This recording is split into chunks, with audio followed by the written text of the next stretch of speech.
Fundación Libertad y Desarrollo presenta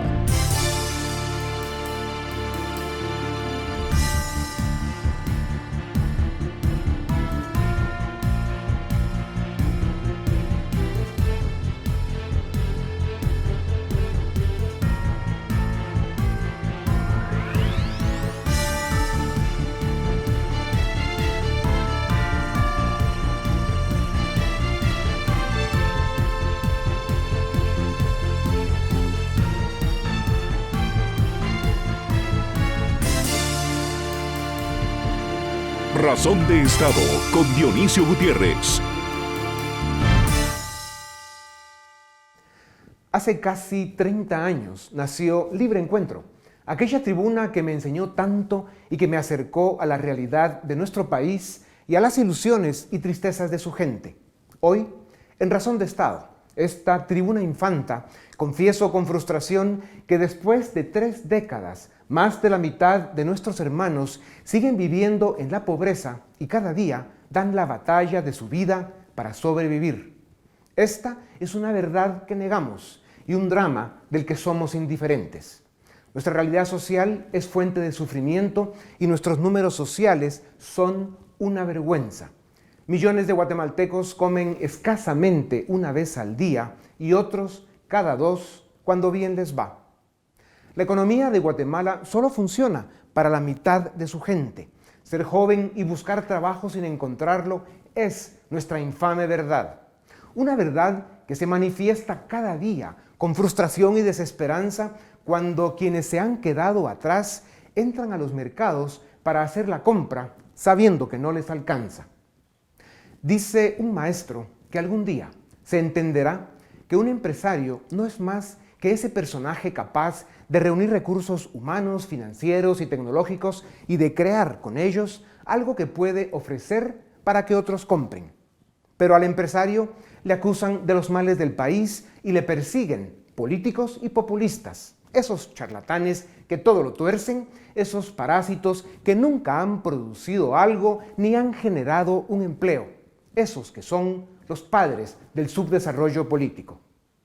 El corazón de la economía y el motor del desarrollo es el empresario, y si alguien no lo entiende, que visite Venezuela. Aunque nuestra economía sea imperfecta e insuficiente, los empleos que hoy se tienen, los impuestos de los que vive y malgasta el gobierno y lo poco que se produce en el país depende de esos cientos de miles de hombres y mujeres que decidieron arriesgar y emprender. Ellos son la sal y la luz de nuestra economía. Sin ellos, las cosas serían aún más difíciles. Cínicos y despistados culpan al empresario de la pobreza, cuando lo que el país necesita es una legión de emprendedores invirtiendo y generando oportunidades. Pero no hay condiciones. Es cierto que hay algunos que se llaman a sí mismos empresarios, pero son otra cosa. Para la empresa, la libertad y el Estado de Derecho son el escenario perfecto y su mejor contrapeso. Pero de esto los políticos no se enteran. Mientras nuestros niños mueren de hambre, la nación está perdida en la discusión ideológica y la lucha de intereses políticos espurios. He recorrido el país de Flores a Iztapa y de Esquipulas a la Mesía y he visto a esos miles de valientes abrir su empresa cada día para luchar y dar lo mejor de sí a pesar de todo. Ser empresario no es fácil en Guatemala. Por eso es importante revalorizar la democracia y devolver la moral a la política para que, entre otras cosas, se aprecie el valor de quienes producen y ofrecen oportunidades. De esto depende el futuro. Desarrollar un país toma 20 años, creciendo cada año la economía 6 puntos porcentuales por arriba del crecimiento de la población.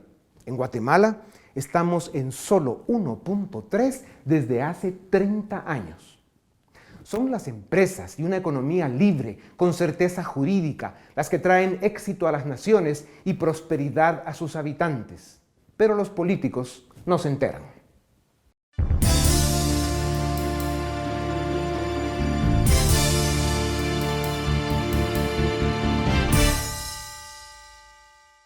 Guatemala vive una grave desaceleración económica. En los últimos 3 años, la economía mantuvo el bajo crecimiento neto promedio de 1.3%. Para 2018, se espera que sea menor de 1% o que incluso llegue a cero, provocando más pobreza, desempleo y migración. La causa principal de nuestra realidad económica es el subdesarrollo político, el cual se expresa en la indiferencia, la irresponsabilidad y la incapacidad de los gobiernos y los diputados para generar políticas públicas y formar tecnocracia para servir a la nación en vez de servirse de ella, como lamentablemente sucede.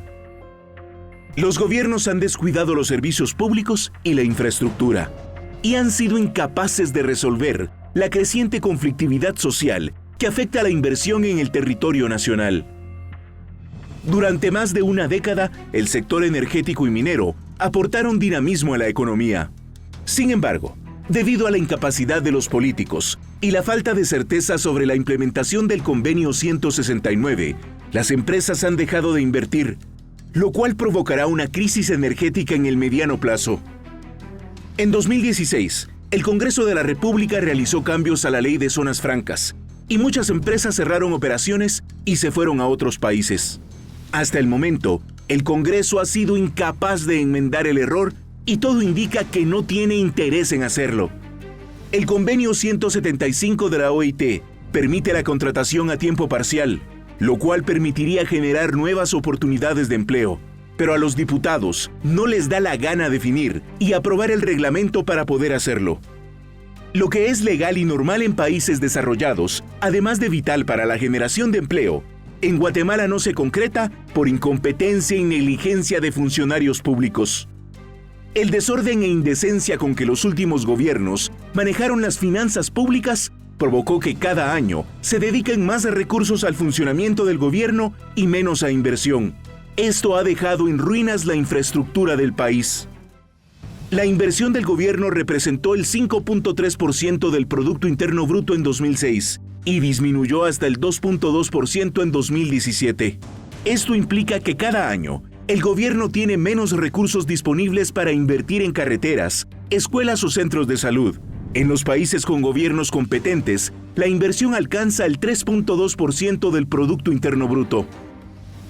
Las plazas fantasmas, la contratación de personal innecesario, los pactos colectivos y la corrupción malgastan y malversan los recursos del Estado, mientras los servicios públicos están colapsando. Los políticos y funcionarios públicos afirman que la lucha contra la corrupción provoca crisis económica. Cínicos y mentirosos. Lo único que saben hacer es proteger sus intereses. Encima de los políticos, nos afectan la caída en los precios del café, el azúcar y el hule, productos de exportación y fuentes de decenas de miles de empleo, el incremento en el precio de la gasolina y la reciente desaceleración en la remesa familiar. Le exigimos a los políticos que dejen de utilizar la lucha contra la corrupción como excusa para no hacer lo que el pueblo les demanda: gobernar con responsabilidad y honestidad.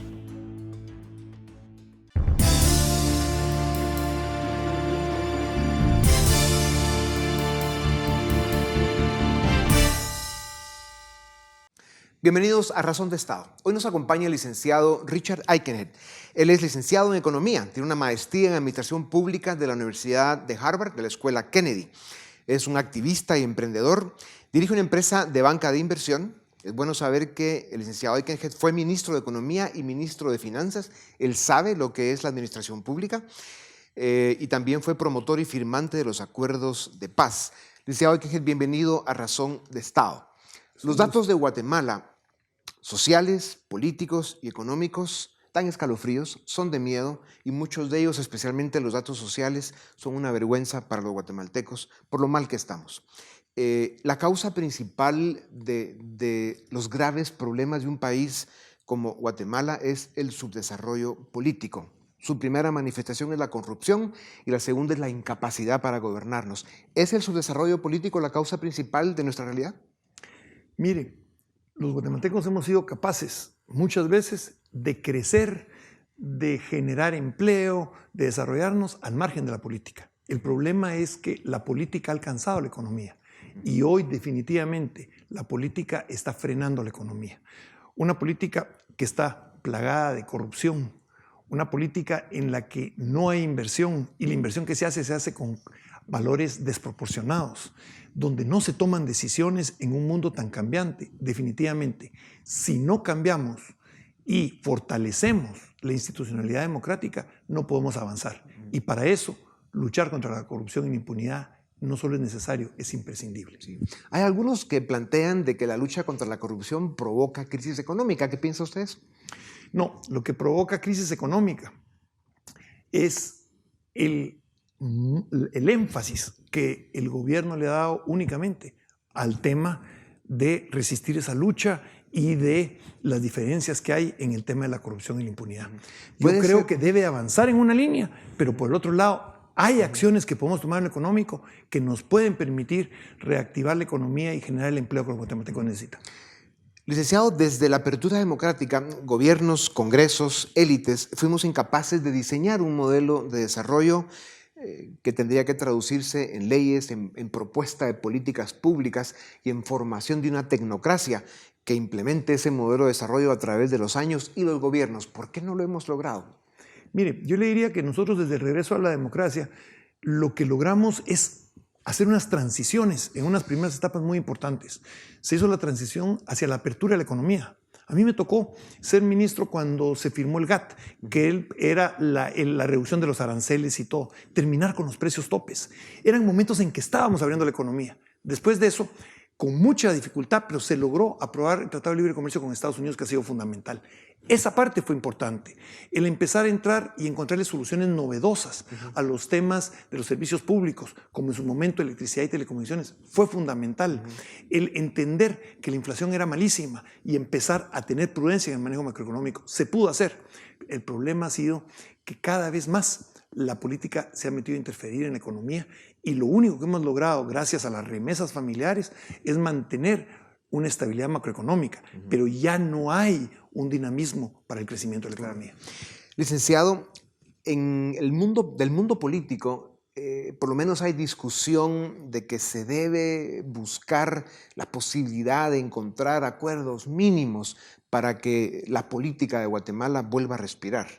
Se habla de la reforma al sistema de justicia, la reforma política del Estado, y por lo menos hay discusión. Lamentablemente no va a la velocidad que necesitamos y eso pues presenta muchos peligros y amenazas para Guatemala. Pero sobre el tema económico, nadie está hablando de qué acuerdos se deberían de hacer, qué políticas públicas deberían de promoverse para que el país recupere un ritmo de crecimiento económico. Y realmente es un tema que está en el olvido, especialmente desde el sector empresarial y más especialmente desde sus tanques de pensamiento y los grupos que deberían de estar mucho más dinámicos en este tema, pues están ausentes. El sector empresarial ha abandonado este tema de la mesa del debate público. Tenemos una élite económica muy floja. Yo lo que creo es que le pusieron muchas expectativas al Consejo Económico y Social y no se ha logrado que de ahí surjan esas propuestas concretas. Les cuesta mucho llegar a acuerdos y estamos empezando a actuar a 10 kilómetros por hora cuando el mundo está cambiando a 150 kilómetros por hora. Yo le digo, en esta crisis yo me enfocaría en pocos grandes acuerdos, pero que sean acuerdos que sean trascendentales. Y digo, infraestructura vial es uno de los grandes cuellos de botella y debería ser una. Sí. Ahorro para la vivienda y vivienda urbana. Mire, seguimos siendo el país más rural de América Latina, siendo un país pequeño. Eso es imposible. Hay que fomentar la vivienda urbana y con ella todos los servicios públicos que la gente necesita. Y la tercera es, tenemos que atacar el problema de la pobreza extrema. Sin atacar ese problema, estamos verdaderamente condenando a muchos niños con la desnutrición y a muchas familias a una situación que no es aceptable para un país del nivel de ingresos medios de Guatemala. Usted en una de sus columnas dijo que en los 90s se logró resolver, al menos en una buena medida, el atraso que teníamos en la generación de energía para Guatemala y en las comunicaciones. Y que ahora estamos, en lo que usted acaba de decir, en una evidente necesidad de hacer algo con nuestra infraestructura a nivel nacional, especialmente caminos, carreteras, el problema que viven los guatemaltecos con el tráfico, que es un drama impresionante, de los peores en América Latina y probablemente el mundo ya. ¿Cómo hacemos para que este gobierno, que realmente no es gobierno, pero los que vengan, se den cuenta de la enorme necesidad que tenemos de entrarle a un tema tan fundamental para el crecimiento y el desarrollo económico como es la infraestructura? Mire, en la electricidad no se pudo hacer nada hasta que el INDE entró en suspensión de pagos al BID y fue la única vez en que el país tuvo suspensión de pagos de deuda externa. Y fue un gran problema. Nos tomó más de 3 años poder revertir eso. Bueno, hoy estamos en lo mismo. Con todo lo que se ha demostrado de la corrupción y del mal estado de las carreteras, tenemos que cambiar el modelo. En energía el modelo fue crear facilidad para que hubiera inversión privada en energía y un ente regulador que funcionara, que no fuera el que hiciera las obras, pero que regulara el sistema, como ha sido la Comisión Nacional de Energía Eléctrica. Bueno, hay una iniciativa en el Congreso de una ley de infraestructura vial que tiene ese mismo modelo, que significa un modelo en el que el Estado decida qué son los proyectos importantes, pero que no se meta a todo el esquema de la corrupción y que pueda haber realmente gente que participe para invertir, gestionar y mantener las carreteras. Si hacemos eso, solo el impacto de las carreteras puede hacer que cambie completamente el nivel de empleo y de inversión en nuestro país. Claro. También usted menciona que además de ponerle atención al tema de la infraestructura, volver a hablar en serio de una comunidad económica más grande que solo Guatemala. Es evidente que con los 3 países del norte de Centroamérica se podría, si hay voluntad, con facilidad, hacer una región económica de más de 30 millones de seres humanos que le daría otra dinámica y otra velocidad a nuestro crecimiento económico. ¿Por qué somos tan incapaces? ¿Por qué nos cuesta tanto ponernos de acuerdo? Mire, vivimos tan metidos en nuestros problemas locales que no tenemos una visión más amplia. 7 de cada 10 centroamericanos van a vivir en el 2020 en el Triángulo Norte. Van a ser la mayor fuente del mercado de consumo masivo más importante. Tiene que hacerse. Quitar esas fronteras es fundamental. Es defender unos cuantos sectores, unos cuantos problemas, el mantener esas fronteras. Tienen que liberarse, cielos abiertos, tienen que ser. Estos 3 países juntos podemos avanzar. ¿Y sabe qué lograríamos además? Que la economía estaría por arriba de la política local de cada uno de los países. Solo eso es un avance importante. Sí. Desarrollar un país toma 20 años, creciendo su economía cada año 6 puntos porcentuales por arriba del crecimiento de la población, por lo menos. En Guatemala llevamos 30 años con un promedio de crecimiento económico neto de 1.3, o sea, estamos 4.7 puntos porcentuales que no los hemos logrado en los próximos 30 años. Eso nos pone ante un panorama viendo hacia el futuro muy grave, con el mayor crecimiento poblacional de América Latina que tenemos en Guatemala, con el tema de la mecanización y la tecnología que con sus avances está limitando el que se puedan generar empleos para los seres humanos. O sea, la ecuación que tenemos del enorme desafío para Guatemala para lograr el crecimiento económico que necesitamos para generar oportunidades de trabajo y de vida para nuestra gente. La ecuación es realmente oscura. Yo le diría que gracias al nivel de retraso que tenemos, a mí me preocupan menos los próximos 10 años, me preocupan mucho más los siguientes 20. En estos 10 años, un programa, nosotros tenemos un metro de carreteras por cada habitante, cuando deberíamos de tener 3, 4. O sea, solo la inversión de 15 billones de dólares que necesita la infraestructura sería fundamental. 2, si nosotros nos metemos a hacer vivienda urbana, el cambio que va a haber en el país y el proceso de urbanización se acelera, va a ser fundamental. 3, si nosotros empezamos a atacar la desnutrición y erradicar la pobreza extrema, creamos un mercado de consumo, que todos los mismos productores del país deberían estar felices, un mercado de consumo que nos va a permitir un crecimiento económico. Yo creo que solo con esas 3 fórmulas, más lo que el sector económico puede hacer por sí mismo, y los emprendedores pequeños y medianos del país, yo estoy seguro que nosotros podríamos tener 10 años del crecimiento que usted menciona. Sí. El problema es cuáles van a ser los motores en ese mundo del futuro que está cambiando tan rápido y para el cual no nos hemos preparado. Claro, y si encima somos un país en el que no hay certeza jurídica, en el que la política no funciona, en el que los gobiernos se dedican a cualquier cosa menos a gobernar con responsabilidad, pues sí tenemos unos desafíos enormes. Licenciado, ¿por qué se culpa al empresario de todo lo que sucede?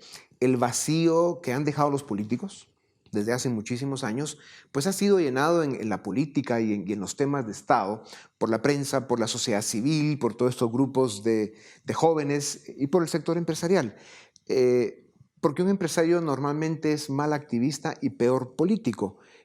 Tienen el problema de que las contradicciones y los conflictos de interés les hacen manejar muy mal los temas de inestabilidad política del cortísimo plazo, de los momentos presentes.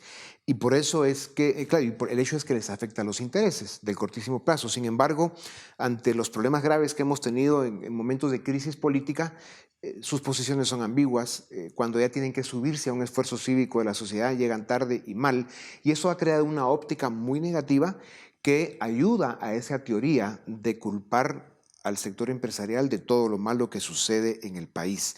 ¿Cómo deberían de hacer los señores del sector empresarial para cambiar esa dinámica y presentar una posición más cívica, más digna, más de propuesta hacia el futuro, más responsable?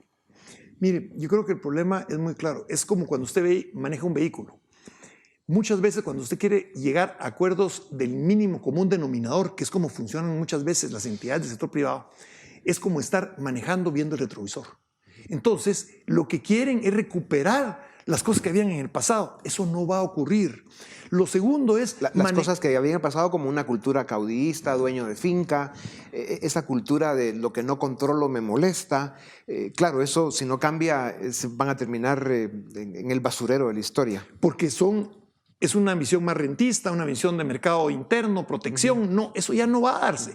La segunda es que usted puede ver para hacia adelante, pero ver solo el corto plazo. Entonces usted solo quiere cambios coyunturales, pequeños. Y la otra es apostar por el crecimiento. Mire, el sector empresarial en Guatemala debe apostar por duplicar el Producto Interno Bruto. Si se hace lo que usted mencionaba hace un momento, de crecer dinámicamente, las oportunidades para el pequeño emprendedor, el mediano emprendedor, el gran emprendedor van a ser inmensas. Pero para eso debemos dejar los miedos, debemos dejar de ver el pasado y ver el futuro. Hoy necesitamos élites que estén dispuestas a tomar riesgos, no que estén buscando mitigar riesgos. Sí.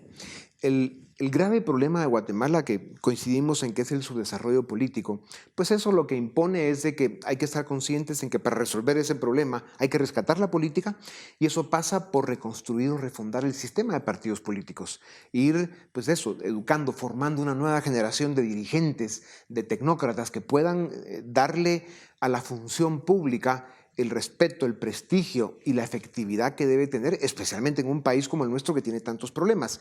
El sector privado puede jugar un papel importante en esto, y hay algunas iniciativas, hay algunos esfuerzos, a todas luces insuficientes, y esto lo que impone es que hay que ponerles un poquito de vitaminas a los muchachos para que se presenten con más energía. Y que participen activamente. Exactamente. ¿Por qué es tan importante entonces rescatar la política en el país? Porque no existe democracia sin política. Mire, este país le encanta hablar de política, pero detesta a los políticos. Y todos quieren influenciar a los políticos. Lo que tenemos es que transformar la política en Guatemala, y los ciudadanos que estemos dispuestos a cambiar el país, tenemos que participar activamente. Yo creo que lo peor que nos ha pasado aquí es esa multiplicidad de partidos políticos. Es mejor tener pocos partidos políticos, democráticos internamente, para hacer cada quien política. Pero ya no vale el querer solo manipular la política sin participar en política. Sí. Cuando hablamos de un modelo de desarrollo y de la necesidad de por lo menos crecer 6 puntos porcentuales en nuestra economía por arriba del crecimiento de la población durante 20 años, ¿quiénes tienen que ponerse de acuerdo? Mire, hay un gran acuerdo nacional que tiene que ver con toda la reforma que necesita el Estado, la Constitución, el sistema político.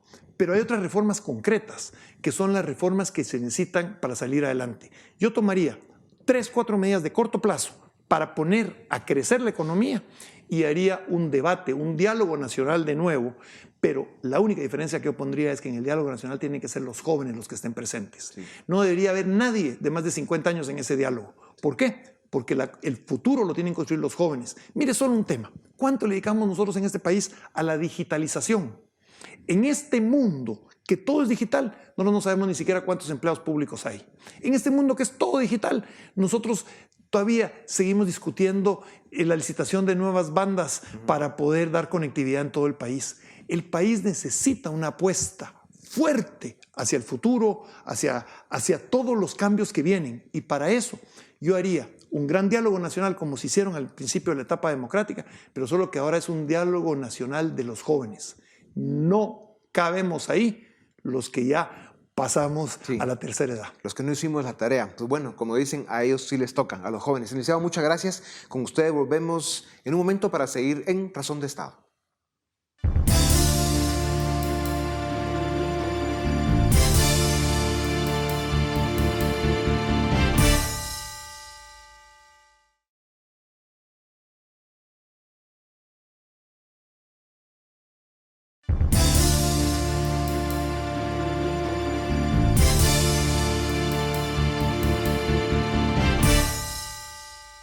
Damos inicio al debate de Razón de Estado. Esta noche vamos a discutir si el combate a la corrupción está causando una desaceleración de la economía de Guatemala o incluso una crisis económica en el país.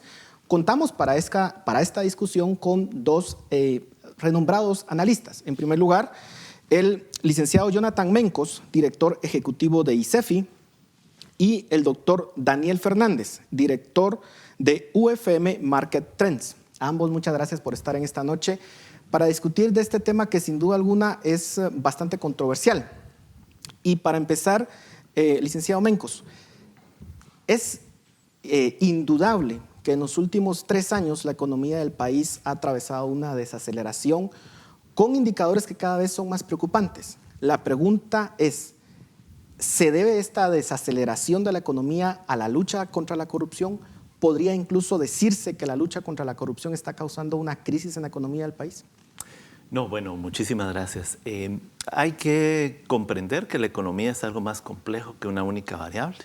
Y en ese sentido, lo que nos dicen las estadísticas oficiales del Banco de Guatemala es que hay otros fenómenos que están afectando la economía en los últimos 3 años. Uno de ellos tiene que ver con una desaceleración del crecimiento económico que se puede correlacionar muy bien con caídas en el crédito al sector privado. Podemos encontrar también una dificultad en términos de crecimiento ante niveles no esperados de inflación. Podemos desde el ámbito fiscal comprender que la baja recaudación ha provocado en los últimos años una muy baja ejecución del presupuesto público, especialmente en la inversión. Y estos factores combinados con un contexto externo siempre cambiante y también complejo, suman en realidad las grandes variables que podrían explicar una desaceleración del crecimiento en términos estructurales. ¿Pero usted creería que entonces la lucha contra la corrupción no ha tenido ni un solo efecto en la economía del país? Yo diría que está teniendo un efecto en aquellos sectores que vivían gracias a la corrupción. El empresario que vendía yates con dinero en efectivo, producto de la corrupción, seguro que hoy vende menos. Pero en general, la economía, lo que nos dice mucho del conocimiento sobre el tema es que la lucha contra la corrupción, lejos de generar incertidumbres, excepto para los corruptos, genera certidumbres para el resto de los agentes económicos y de la propia ciudadanía, ¿verdad? ¿Coincide usted, doctor Fernández, que no ha tenido ningún efecto lo que ha pasado en los últimos 3 años en el país en la economía? Yo sí creo que ha tenido cierto efecto. Concuerdo con Jonathan en que efectivamente la situación internacional es complicada y como situación internacional es complicada, sobre todo para las cosas que exportamos nosotros desde Guatemala, pues está teniendo un impacto en el desarrollo económico del país. Sin embargo, creo que de alguna manera se están moviendo unas instituciones que mal que bien funcionaban de la forma que fuera y de alguna manera no se está reemplazando con nada más. Esto al final lo que termina provocando es cierta parálisis en el Estado. Al final el Estado no ejecuta o ejecuta mal o ejecuta tarde.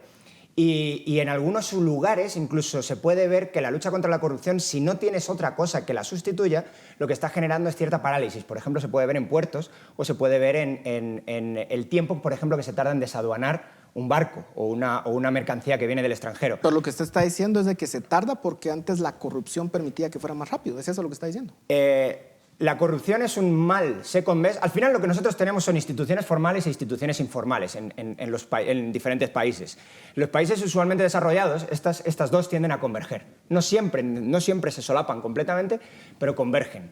Lo que tenemos en Guatemala es mucha institución formal que no funciona. que ni siquiera el propio Estado o los funcionarios del Estado entienden cómo funciona. Entonces, cuando uno tiene esa situación, lo que se genera es un sistema paralelo, el sistema informal. Lo podemos llamar corrupto, lo podemos llamar de otra manera, pero el sistema informal, de cierta manera, provoca cierta estabilidad en el sistema. Es decir, tenemos un mal sistema formal, por lo menos tenemos un buen, los economistas llaman un buen second best.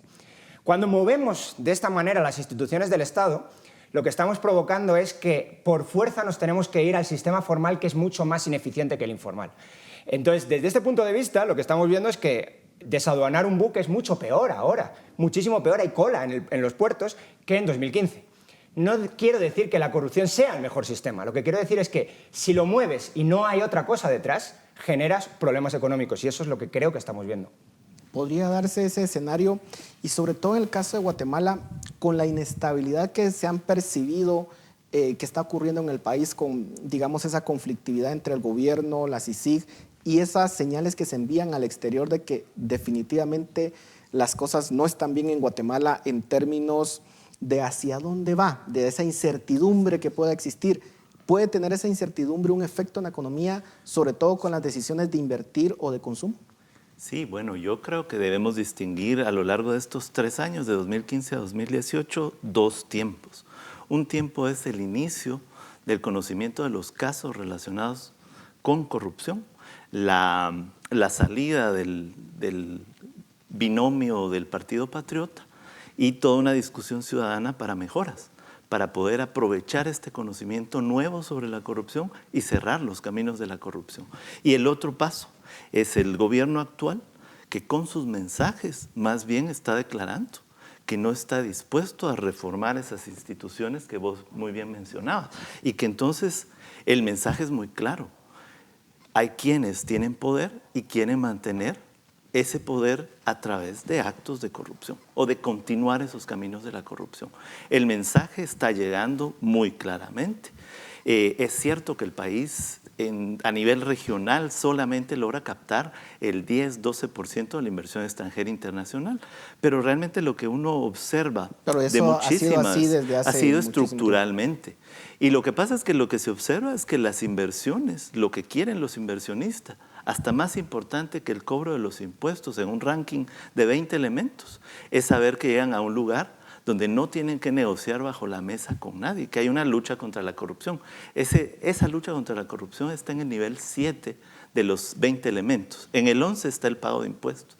¿Qué estamos encontrando en el país? Un rechazo de aquellos que tienen poder desde lo público frente a la lucha. Su visión sería que quien está provocando la desestabilización es el gobierno, no la CICIG. Ahora, en buena medida, sí. Licenciado, quizá más importante que el tema de corrupción, aunque es importante, creo que en prácticamente todos los índices internacionales, el primer punto que ponen todos los analistas y todos los inversores y empresarios es el tema del crimen y la violencia.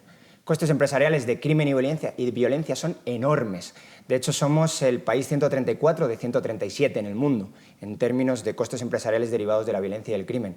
Es decir, en principio, el Estado guatemalteco te tiene que proteger contra otros agentes que pueden querer dañarte y no lo hace, y contra su propia actuación y tampoco lo hace. Entonces, desde este punto de vista, creo que efectivamente la lucha contra la corrupción es algo importante, pero quizá hay otros elementos. Parece que estamos en una tesitura en la que solo importa la lucha contra la corrupción, pero hay otros elementos. Por ejemplo, confiabilidad de la policía también estamos en el top, en la parte más baja. Pero, doctor Fernández, mucho de por qué falla precisamente el Estado en brindar seguridad es por la corrupción. Es porque, por ejemplo, la policía es parte de este sistema de corrupción en donde muchas veces se dedica a proteger incluso a los criminales, a bandas criminales, y es fácilmente cooptada. Es algo que no sucede en Estados Unidos. Entonces, digamos, hablar de otros temas muchas veces nos lleva también al tema de la corrupción. No es insoslayable. Sí, bueno, al final también depende cómo uno defina corrupción, porque si cualquier cosa es corrupción, no sé, por ejemplo, el sistema dar judicial, una mordida es una corrupción. Dar una mordida es corrupción sin ninguna duda. Y los policías reciben y piden. Bueno, sobre todo desvío de fondos públicos, pero lo podemos decir así. Sin embargo, por ejemplo, el sistema de poder judicial, que también es importantísimo, está completamente cooptado por el poder político, de hecho ya los fallos son políticos. al final lo que está provocando, lo puedes considerar corrupción, pero lo que está provocando es que no tienes una garantía de juicio justo. Si eres un inversor internacional, no se te va a juzgar por las pruebas de caso que haya, se te va a juzgar por quién eres.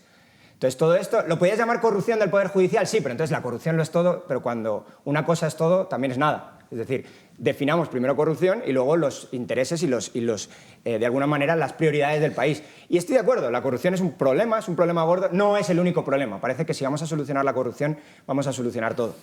Ahora, yo ahí tal vez solo quisiera decir que seguro tenemos muchísimos más problemas. Falta de educación, hambre, pobreza, desempleo. Pero hoy por hoy, la connotación que tiene la lucha contra la corrupción es tan importante que a mí me parece que estamos definiendo el tipo de sociedad que queremos en el futuro. Si es una sociedad autoritaria, basada en más corrupción e impunidad, o una sociedad que intenta construir comprendiendo que la democracia es un proceso que lleva mucho tiempo.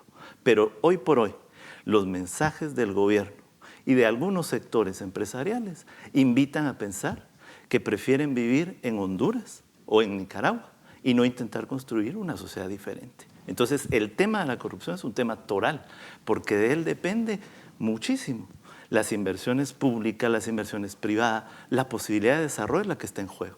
En democracia es una cosa, sin democracia, preguntémosle a los hondureños, a los nicaragüenses, a los venezolanos, si eso es un mejor modelo, si el modelo autoritario que permite este second best que vos mencionabas, o si debemos seguir procurando construir ese primer principio de cualquier democracia y cualquier economía mixta de mercado, que es tener las reglas claras para todos. Y quisiera agregar un dato ahí. Digamos, cuando uno ve cuáles son los 3 países con mejores índices de desarrollo humano en la región, son Uruguay, Chile y Costa Rica. Los 3 son los países con menos índice o mejores índices de transparencia, con menos corrupción. ¿Es eso casualidad? ¿O realmente estamos diciendo que hay una alta correlación, sobre todo si uno piensa que los países más transparentes del mundo son los nórdicos? Se repite el mismo patrón de América Latina, se repite a nivel mundial y son precisamente los que tienen mejores índices de desarrollo humano y los que tienen mejores índices de transparencia. Sí, bueno, yo por contestar un poco a Jonathan también, hay modelos autoritarios que no tienen corrupción, entonces a veces... ¿Cuáles? Singapur o Hong Kong. Oh, sí, hay corrupción. Bueno, a ver la AILA, pero quiero decir, tenemos un modelo no Creo autoritario en Guatemala. Yo creo que la corrupción no puede ser éticamente aceptada ni en la economía claro que no, ni en la sociedad. nadie está diciendo, pero esto es como decir, es una bandera que nadie quiere soltar. Evidentemente nadie quiere corrupción en un país. La idea es cómo transicionar de un punto a otro, y parece que estamos atacando a los empresarios y algunos de ellos tienen que ser atacados, sin ninguna duda, pero los empresarios se están quejando de lo siguiente, y es que les están persiguiendo de forma arbitraria. Y tienen cierta razón cuando se quejan de esto, porque, acordaros lo que he dicho al principio del programa, básicamente tenemos sistema informal y sistema formal. El sistema formal no funciona y no lo cumple nadie. El sistema informal es el que cumple todo el mundo. Y tiene sus reglas, nos gusta o no nos gusta, pero tiene sus reglas. Es un sistema que es ineficiente, es mejor cambiarlo por un sistema donde el informal y el formal coinciden, pero no siempre lo hacen. Entonces, cuando uno va con el sistema formal y ataca a uno, es arbitrario, completamente arbitrario. Completamente arbitrario, porque todos están haciendo algo parecido, todos están en un sistema informal. Por lo tanto, tenemos que tener un sistema de transición, o tenemos un sistema de transición donde vemos cómo cambiar la ley formal, o si vamos con la ley formal actual a lo que ha pasado en el pasado, es un desastre, y es el desastre que estamos teniendo ahora mismo. Yo tal vez me atrevería a no ser tan absolutista, ¿verdad? Ni todos están intentando operar desde la informalidad, la impunidad y la corrupción, porque eso si no, todos estaríamos muy complicados, ahí sí ya no habría que hacer ni programas. Creo que sí es importante ayudar a que la sociedad comprenda que esto es un proceso y que luchar contra la corrupción debe ir acompañado de cambios de reglas de juego, que tienen que ver con mejoras de bienestar, con reforma y modernización del sector público, con nuevos acuerdos en el sector privado, porque la corrupción es un problema público y privado. Afecta más al sector público, porque además es el sector que regula, es el sector que tiene que promover hacia dónde van las inversiones, educación, seguridad, pero hay que entender que esto es un proceso y que aquí solo llevamos 3 años de estar discutiendo esto. Los procesos de mejora y bienestar y desarrollo son procesos de largo alcance. Quizá los modelos más exitosos, los nórdicos, 100 años de estar construyendo un sistema económico y social basado en confianza, en certidumbre, pero también en protección y bienestar de las personas, de los empresarios. Eso no se puede conseguir ni en 3 años, ni con simples reformas legales, ¿verdad? Es un tema cultural, institucional. Ahora, la pregunta de fondo aquí es, doctor Fernández, ¿tiene que cambiar el sistema actual o con lo que tenemos, como algunos pretenden, podemos alcanzar el desarrollo? Pues es la pregunta del millón. La verdad es que con lo que existe ahora mismo en los índices internacionales, si lo vemos comparativamente a 2007, cuando entran la gran institución que lucha contra la corrupción, y actualmente en temas de crimen organizado, en temas de confiabilidad de la policía, en temas de costes empresariales de la violencia, en temas judiciales, de independencia judicial, no estamos mejor. En algunos incluso estamos peor, algún indicador mejora un poquito, pero la verdad es que no ha funcionado. Lo que tenemos es una institución que ojalá hubiera acabado con la corrupción y hubiéramos tenido un sistema formal mucho más eficiente, pero no lo ha conseguido. Pero no tenemos ahora una mayor certeza de castigo. ¿No las personas acaso dicen, cuidado, puede ser que la justicia me alcance y eso antes no existía? Pues, no sé si... Sí, yo creo que sí está pasando un fenómeno muy interesante. La gente comienza a entender que sí hay reglas que hay que respetar. Tenemos muchas reglas. La regla del chaleco para el motorista, pocos la respetan. Hasta que no se comienzan a dar multas, la gente empieza a utilizarlo. Creo que estamos en un momento del desarrollo en el que necesitamos que todos sepamos que hay reglas que cumplir y que nadie, ni el presidente, ni ningún empresario, ni ningún trabajador desde lo público es superior a esas reglas de juego. Se nos terminó el tiempo. 30 segundos. Yo iba simplemente a comentar que, como digo, los índices internacionales no muestran eso, muestran todo lo contrario. En justicia civil estamos peor que en 2014, que es cuando se puede medir. Estamos peor que en 2007 si no vamos al índice de competitividad global en la justicia general. En ausencia de corrupción tampoco estamos mejor. Por lo tanto, no parece que estemos... Ya me callo, pero no parece que estemos mejor. Van a disculpar, pero el tiempo acá es muy escaso, pero muchas gracias por su participación. Sin duda alguna no se puede negar que la inestabilidad política puede tener un efecto en la economía, pero también tenemos que tener la certeza que este sistema tiene que cambiar si es que queremos aspirar para ser algún día un país desarrollado. Esto fue el debate en Razón de Estado.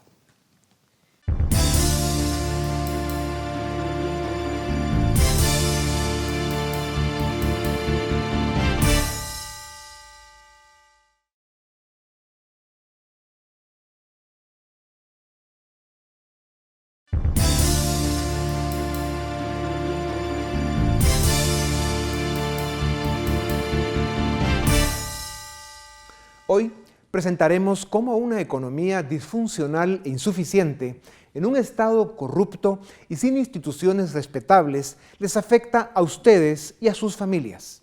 Hoy presentaremos datos que no responden a una cuestión de optimismo o pesimismo.